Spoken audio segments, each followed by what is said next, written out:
Hello everybody, and welcome to a preview of the upcoming game Zpocalypse Survival. Now, if you're a board game goer like I am, or at least you follow board games now these days, you might actually recognize Zpocalypse Survival's logo. That's right, this is the first foray into the digital landscape by Greenbrier Games, a company known for their board games. That's kind of what they do. I believe they actually...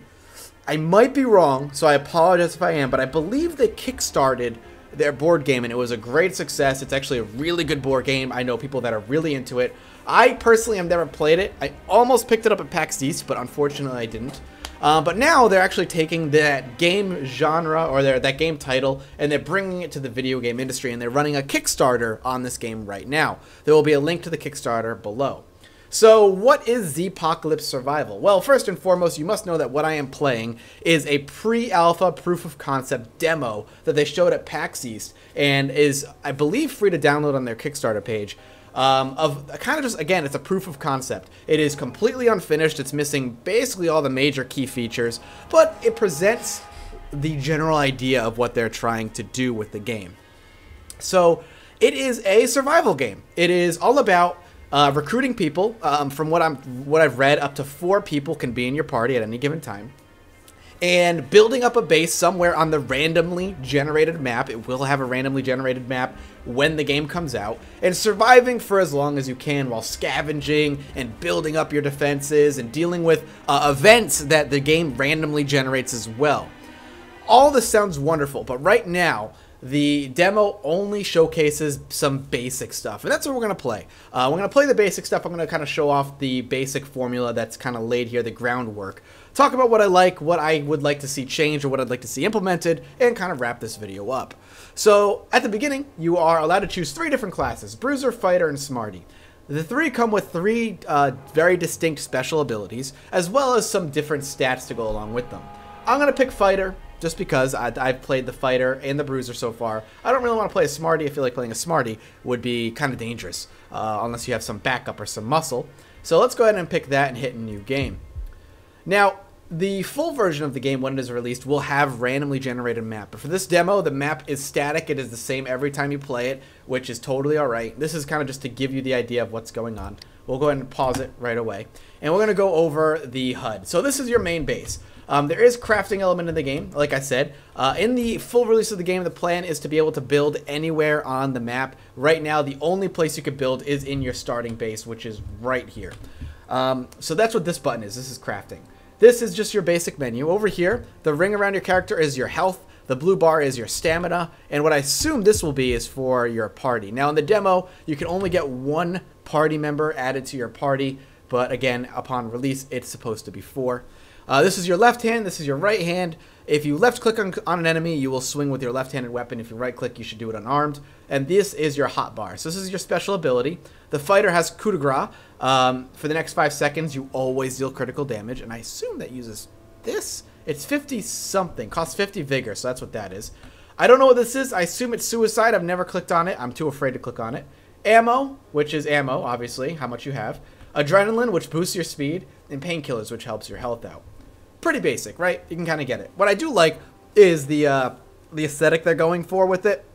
Obviously, it's very basic and needs some work, but right away you can kind of get the mood. Very rustic, very broken down and depressing. In fact, that's something I'm going to say right now. Even with the pre-alpha demo, with the music, the way the world looks, the colors, it's actually a very depressing game, and I think that's what they're going for. If it isn't what they're going for, you're doing a damn good job, and you should do it anyway. It's awesome. I really like the atmosphere of the game. And survival games like this kind of survive on their atmosphere. One of the reasons Project Zomboid, in my opinion, is so fucking wonderful is because of the atmosphere that's presented in the game. And this looks to do a pretty good job of that so far. So we start off in this house, and we have ourselves our friend who got hurt from a tussle with other people who were in our survival group. He wasn't bitten, he was actually just hurt by them. And we can save him if we so choose. The way to save him is we have to find a first aid kit. But generally, we're left to do what we want with our own devices. So let's start working. You move by right-clicking.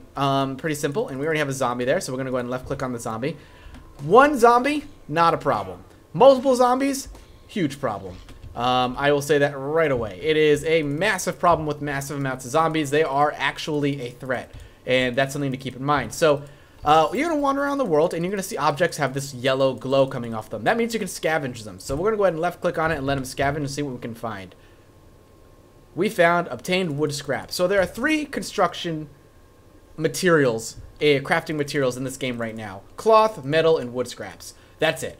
Assuming later on there's going to be a ton more, that would only make sense. But for now, there's only some basic stuff. And I'll show you the crafting menu here in a minute. We're just going to kind of scout out and scavenge what we have in our fort right now, and then we can do some stuff if we really want to with it. So we got some cloth scrap. And it looks like that might be all we have in our base. So in order to craft, you go ahead and hit this. It changes the camera angle for some reason, but I'm not terribly concerned. And then we could do a bunch of different things. We click on this, and we have 3 different subjects of which we could choose to craft. So we got base objects, which is your typical door, your barricade, a mine, which is kind of weird, sandbags, flaming barrels, bonfires, barbed wire. We have weapons, which is we can make a wrench and a Remington. And we have consumables, ammo, adrenaline, and painkillers. Now, this is something that's going to be important because your barricades and stuff are typically only going to last, from my understanding, for like 1 night. We're not going to build any. Well, actually, no, let's build. Can we build this? Remington has been added to inventory. So there we go. All you gotta do is click on it and we added it. So we have it on our inventory and we'll go ahead and go use it now. So we're gonna re-rotate our camera angle back to normal. We'll hit I, and there's our Remington. We'll drop it over to our secondary, and there we go. So he'll carry that around in the secondary now. So the way the game works, it operates on a day-night cycle. Daytime is as most survival games go, the time you want to go out, explore, loot, do all that good stuff. Nighttime, things get tougher. It's one of those zombies games. Ooh, nice, critical. It's one of those zombie games where you can, where nighttime the zombies get much more difficult and special zombies come out and kick your ass. Me personally, and I know you guys have heard me talk about this before, I'm not a massive fan of that idea.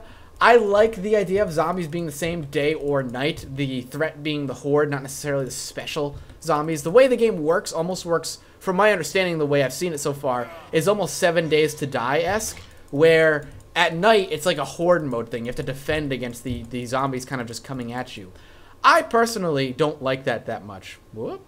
All right, well, like I said, pre-alpha, far from finished. Game crashed on me. I've actually never had the game crash on me before, so that makes me think maybe it has to do with fraps, but who knows? It could just be the game breaking. So I had to start a new game because the rest of it wasn't saved, obviously. Not a big deal. I'm not terribly concerned about it. So as I was saying when I was left off, was that the game itself kind of works that whole nighttime the zombies become a horde mode thing. It does that 7 days to die, and a lot of other zombie games do that, where nighttime is just more about dealing with the horde of zombies that comes your way.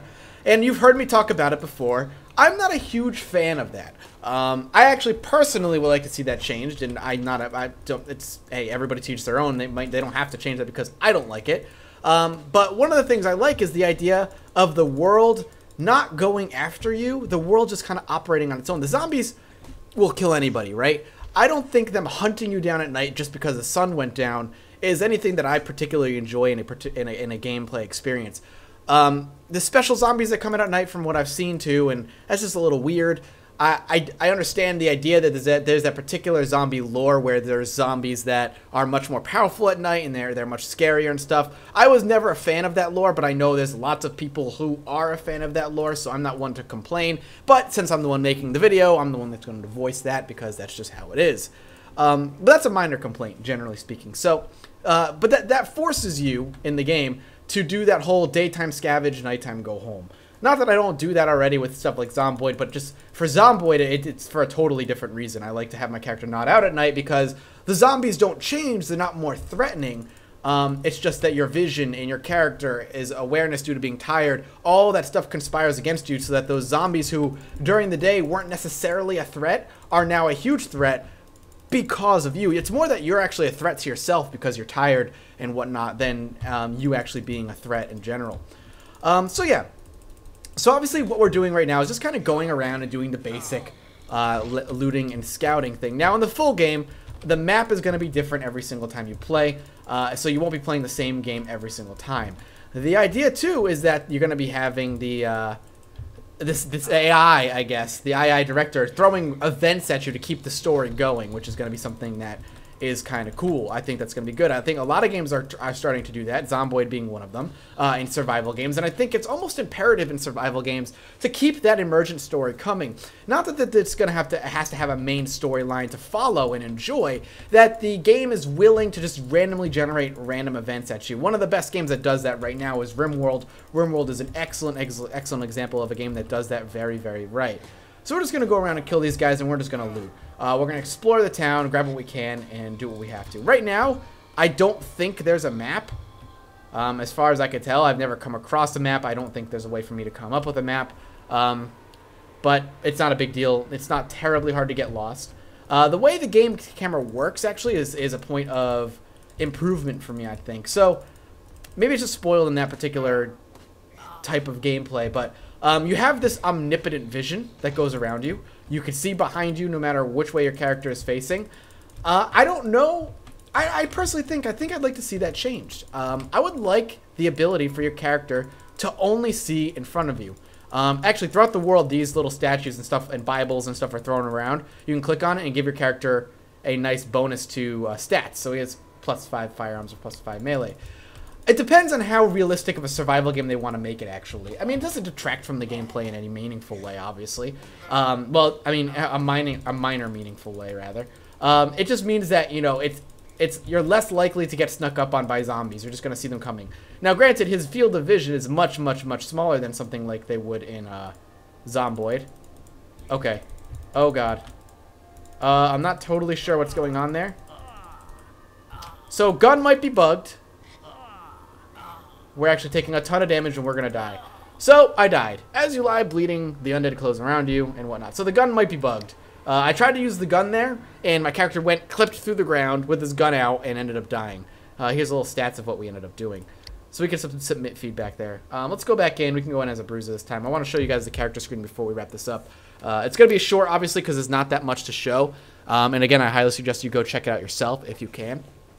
But yeah, as I was saying, the field of view thing is just more of a personal preference. It doesn't really detract any meaningful way from the game, at least not massively. Let's go ahead and kill this guy, and then we're going to take a look at the character screen, the one thing I have yet to show you guys. So let's go ahead and beat him into the ground. Now, it doesn't seem like... It keeps saying avoided.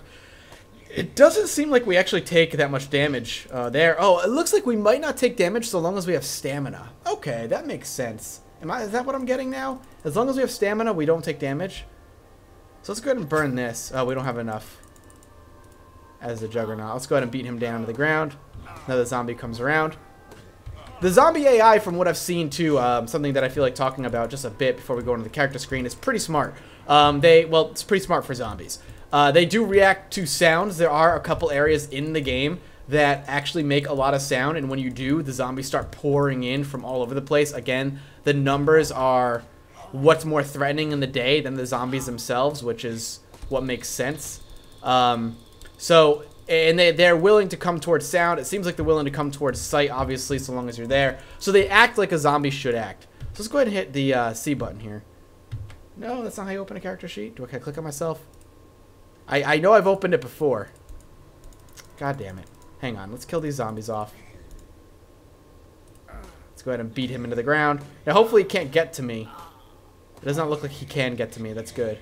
We're going to be able to fight this guy. Alright, let's get out of there.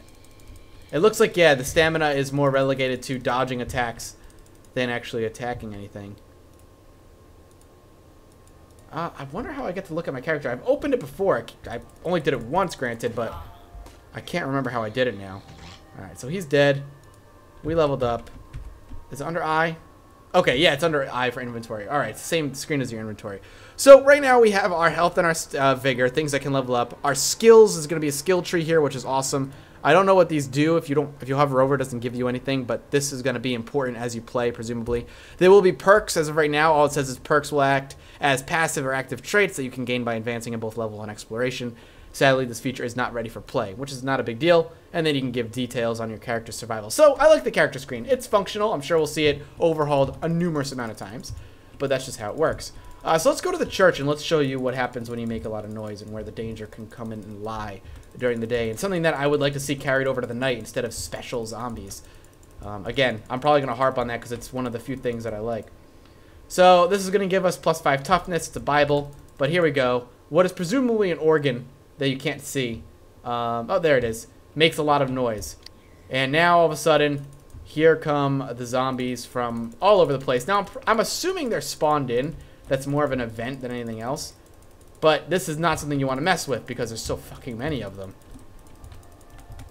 So if we turn around and take a look, yeah, there's so many zombies. That's just impossible unless you have a gun with a lot of bullets and your gun doesn't glitch out and break. Now, the reason I think they're spawned in, too, is because there's a few zombies that don't react. They're still standing where I think they've spawned. So I'm pretty sure that that was a an event.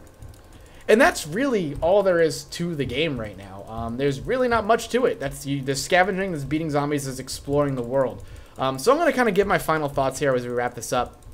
Again, proof of concept. As a proof of concept, I think this has some good promise. I mean, in a world where the zombie survival genre is running rampant at this point, you have to think, what is this going to do that's going to differentiate itself? And I think the answer is its role-playing elements, its RPG elements, as well as the random generation of the world. So long as they can pull that off and it works seamlessly and it works well, and like the game doesn't spawn you next to like a church and then a military freaking base like directly out of it, like nonsensical spawning, it should work really well. The ability to have AI create events for you to kind of deal with could be really fun. There's a lot that needs to be fleshed out, of course, you know. The idea, the combat needs to work a little bit better. The combat's functional, but obviously it doesn't really feel good. It's still basic. Again, it's not a slight against the game. It's just early on. There's nothing you can really do about it. And you have the gun breaking. That's a big problem. I would love, and one of the biggest things that I think are going to be massively promising in this game is going to be the crafting system. The ability to craft anywhere and fortify any building is a huge selling point for me, as I do that already with Zomboid, and I'd love to see another game do it their own way. That could be really goddamn awesome, so long as it's done really well. This spawns zombies too, actually. This is a zombie spawning event. Whenever you find these things, zombies tend to attack. That could be really cool. So yeah, the crafting is going to be pretty damn cool. We're going to go back. I guess we could fight. Here, let's go last stand them.